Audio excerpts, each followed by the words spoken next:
It started during the first week of October, just as the leaves began turning in Nova Scotia. The kind of cold where you need a jacket in the morning, but end up peeling it off by noon.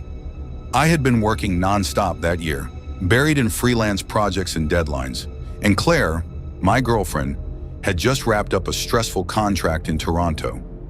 We both needed a break, so we booked a weekend getaway, a quiet log cabin just outside of Halifax, tucked along the edge of a lake surrounded by dense woods. The listing called it peacefully secluded, and it was. No neighbors in sight, no traffic sounds, no cell reception, just trees, birds, and the occasional sound of water lapping at the shoreline. Perfect. At least that's how it felt at first. I remember that first night clearly. The kind of moment that burns into your memory without you realizing it. We were sitting on the front porch, wrapped in a blanket, sipping red wine from those cheap little travel mugs. The air smelled like damp leaves and wood smoke. Claire was telling me a story about her childhood dog, laughing softly when I caught movement out of the corner of my eye.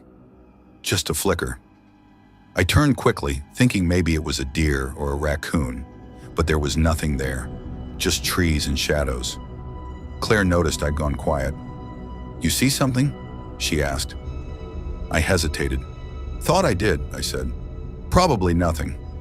She stared into the darkness a bit longer than usual before shrugging it off. We went back to our wine, but I noticed she kept glancing over her shoulder. The next morning was normal. Eggs on the stovetop, sunlight pouring through the dusty cabin windows. Claire even made a playlist to blast through the Bluetooth speaker, mostly soft indie stuff, the kind you play when you're trying to convince yourself everything's cozy and fine. We spent the day exploring the property. There was a dock that extended into the lake, a rusty old rowboat half submerged in mud, and thick forest trails that wound endlessly through the trees. It all felt like a childhood camping trip, just us and nature. But even then, I felt it. A subtle tension, like we were being watched, not constantly, just in fleeting moments. Like when you close the fridge and think someone's standing behind you, or when the hairs on your arm stand up for no reason at all. That night, things got weird. It started small. The lights in the cabin flickered while we were cooking dinner. I figured it was faulty wiring. The place was old and everything had that slightly off, slightly damp feel. But then we heard it, footsteps, slow, deliberate, outside the bedroom window. I froze. Claire did too. The crunching of leaves. Then silence. I ran to the front door and yanked it open, flashlight already in hand.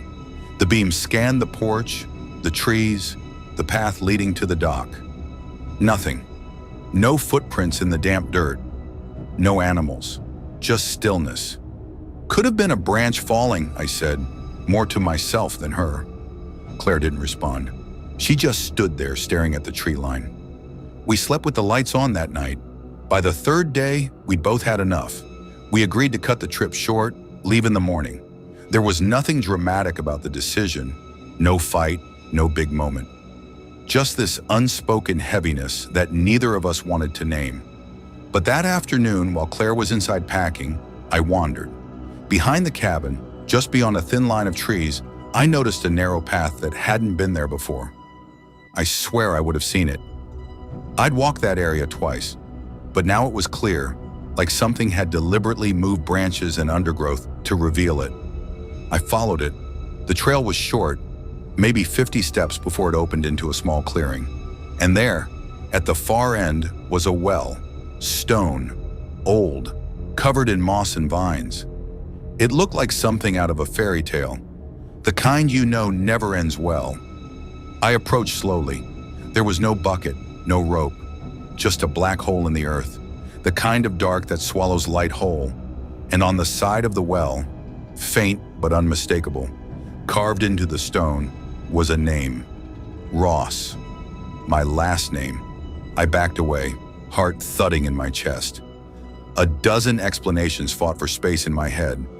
Coincidence, vandalism, a trick of the moss and shadows, but none of them stuck. When I got back to the cabin, Claire was already in the car. "You okay?" she asked. I nodded. "Let's just go." The drive back to the city was quiet. Rain tapped softly against the windshield. The GPS kept losing signal. Claire stared out the window the whole time. Every now and then, she'd glance in the side mirror like she expected to see someone, or something, following behind. We got home late, around midnight. Our apartment felt foreign, like we'd stepped into someone else's life. I went to shower off the last few days while Claire got ready for bed. When I came out, toweling off my hair, I noticed something strange on the bathroom mirror, a handprint. Small, child-sized, pressed onto the inside of the glass, like someone had stood inside the mirror and touched it from the other side. Then Claire screamed. I ran to the bedroom. She was frozen by the window, eyes locked on the glass. On it, written in foggy letters, were the words, "You brought me." The room dropped 10 degrees in seconds. I don't know how I knew it, but I felt it. Whatever was in that forest, whatever had been watching us, it hadn't stayed behind. It came back with us. We tried everything. Burning sage, calling priests, researching local legends and ghost stories. We even moved. Different city, different province. But none of it helped. It followed us. It doesn't show itself in obvious ways. It's subtle, creeping, quiet. Sometimes it's footsteps at night. Sometimes it's the feeling of a breath on the back of your neck when you're alone. Once I found a wet handprint on the inside of my car windshield after driving alone through the middle of nowhere. Claire doesn't talk about it anymore. Not really, but I can tell she feels it too. The way she avoids mirrors, the way she sleeps with the lamp on and triple checks the locks. As for me, I see the well in my dreams. Every night now. Sometimes I hear my name coming from inside it. And when I look into the mirror, I swear, just for a second, my reflection grins before I do. I don't know what we brought back from that place. I don't know what it wants. But it's here now, and I don't think it's ever leaving.